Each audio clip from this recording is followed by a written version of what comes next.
Au nom d'Allah, le tout miséricordieux, le très miséricordieux. Alif, Lam, Ra. Voici un livre que nous avons fait descendre sur toi, afin que, par la permission de leur Seigneur, tu fasses sortir les gens des ténèbres vers la lumière, sur la voie du Tout-Puissant, du digne de louange. Allah, à qui appartient tout ce qui est dans les cieux et sur la terre, et malheur aux mécréants pour un dur châtiment qu'ils subiront. Ceux qui préfèrent la vie d'ici-bas à l'au-delà, obstruent aux gens le chemin d'Allah et cherchent à le rendre tortueux, ceux-là sont loin dans l'égarement. Et nous n'avons envoyé de messagers qu'avec la langue de son peuple, afin de les éclairer. Allah égare qui il veut et guide qui il veut. Et c'est lui, le Tout-Puissant, le Sage. Nous avons certes envoyé Moïse avec nos miracles en lui disant « Fais sortir ton peuple des ténèbres vers la lumière et rappelle-leur les jours d'Allah. » C'est bien fait. Dans tout cela, il y a des signes pour tout homme plein d'endurance et de reconnaissance. Rappelle-toi, quand Moïse dit à son peuple, « Rappelez-vous le bienfait d'Allah sur vous quand il vous sauva des gens de Pharaon qui vous infligeaient le pire châtiment. Il massacrait vos fils et laissait en vie vos filles. Il y avait là une dure épreuve de la part de votre Seigneur. Et lorsque votre Seigneur proclama, « Si vous êtes reconnaissants, très certainement, j'augmenterai mes bienfaits pour vous, mais si vous êtes ingrats, mon châtiment sera terrible. » Et Moïse dit, « Si vous êtes ingrats, vous ainsi que tous ceux qui sont sur terre, sachez qu'Allah se suffit à lui-même et qu'il est digne de louange.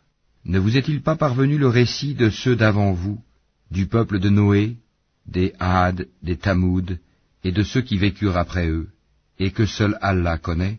Leurs messagers vinrent à eux avec des preuves, mais ils dirent, ramenant leurs mains à leur bouche, « Nous ne croyons pas au message avec lequel vous avez été envoyés, et nous sommes, au sujet de ce à quoi vous nous appelez, dans un doute vraiment troublant. » Leurs messagers dirent, « Y a-t-il un doute au sujet d'Allah, créateur des cieux et de la terre, qui vous appelle pour vous pardonner une partie de vos péchés, et vous donner un délai jusqu'à un terme fixé ?» Les mécréants répondirent, « Vous n'êtes que des hommes comme nous. Vous voulez nous empêcher de ce que nos ancêtres adoraient.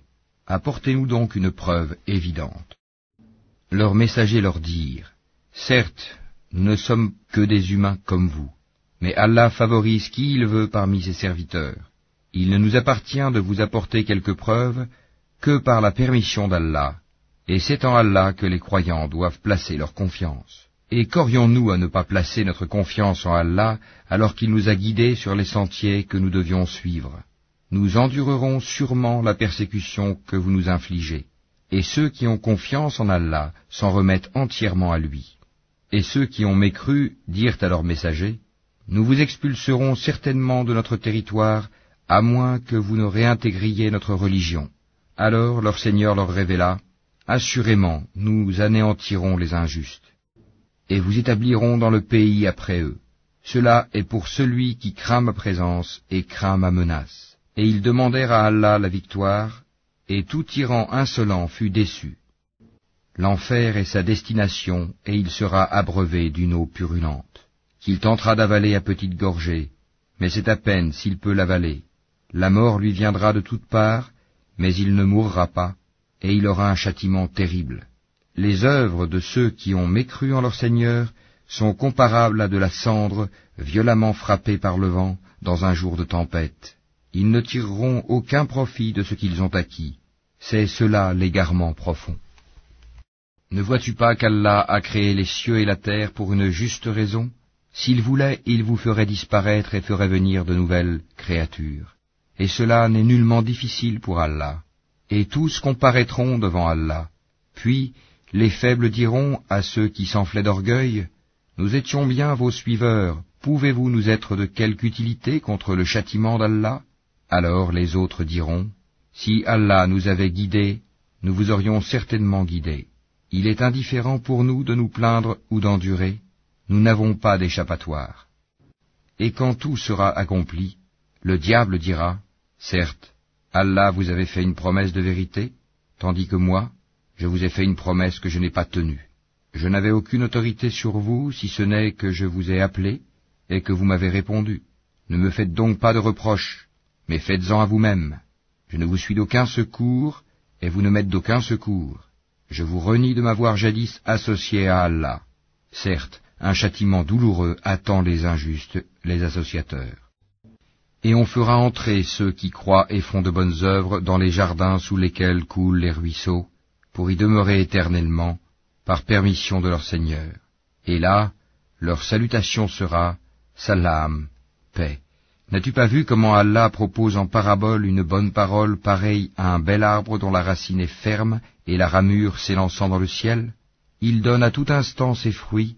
Par la grâce de son Seigneur, Allah propose des paraboles à l'intention des gens, afin qu'ils s'exhortent. Et une mauvaise parole est pareille à un mauvais arbre, déraciné de la surface de la terre et qui n'a point de stabilité. Allah affermit les croyants par une parole ferme, dans la vie présente et dans l'au-delà, tandis qu'il égare les injustes, et Allah fait ce qu'il veut. Ne vois-tu point ceux qui troquent les bienfaits d'Allah contre l'ingratitude et établissent leur peuple dans la demeure de la perdition? L'enfer, où ils brûleront, et quel mauvais gîte, et ils ont donné à Allah des égaux, afin d'égarer les gens de son sentier. Dis, jouissez de cette vie, car votre destination sera le feu. Dis à mes serviteurs qui ont cru, qu'ils accomplissent la salate et qu'ils dépensent dans le bien, en secret et en public, de ce que nous leur avons attribué, avant que vienne le jour où il n'y a ni rachat, ni amitié. Allah, c'est lui qui a créé les cieux et la terre, et qui du ciel a fait descendre l'eau, grâce à laquelle il a produit des fruits pour vous nourrir. Il a soumis à votre service les vaisseaux qui, par son ordre, voguent sur la mer, et il a soumis à votre service les rivières. Et pour vous, il a assujetti le soleil et la lune à une perpétuelle révolution, et il vous a assujetti la nuit et le jour. Il vous a accordé de tout ce que vous lui avez demandé, et si vous comptiez les bienfaits d'Allah, vous ne sauriez les dénombrer. L'homme est vraiment très injuste, très ingrat.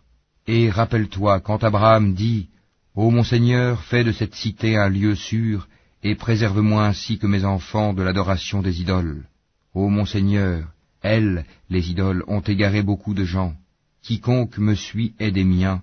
Quant à celui qui me désobéit, c'est toi, le pardonneur, le très miséricordieux. Ô notre Seigneur, j'ai établi une partie de ma descendance dans une vallée sans agriculture, près de ta maison sacrée, la Kaaba, ô notre Seigneur, afin qu'ils accomplissent la salate. Fais donc que se penchent vers eux les cœurs d'une partie des gens, et nourris-les de fruits. Peut-être seront-ils reconnaissants. Ô notre Seigneur, tu sais vraiment ce que nous cachons et ce que nous divulguons, et rien n'échappe à Allah, ni sur terre, ni au ciel. Louange à Allah, qui en dépit de ma vieillesse, m'a donné Ismaël et Isaac. Certes, mon Seigneur entend bien les prières. Ô mon Seigneur, fais que j'accomplisse assidûment la salate, ainsi qu'une partie de ma descendance. Exauce ma prière, ô notre Seigneur. Ô notre Seigneur, pardonne-moi ainsi qu'à mes pères et mères et aux croyants, le jour de la reddition des comptes. Et ne pense point qu'Allah soit inattentif à ce que font les injustes. Il leur accordera un délai jusqu'au jour où leurs regards se figeront. Ils courront, suppliant, levant la tête, les yeux hagards et les cœurs vides.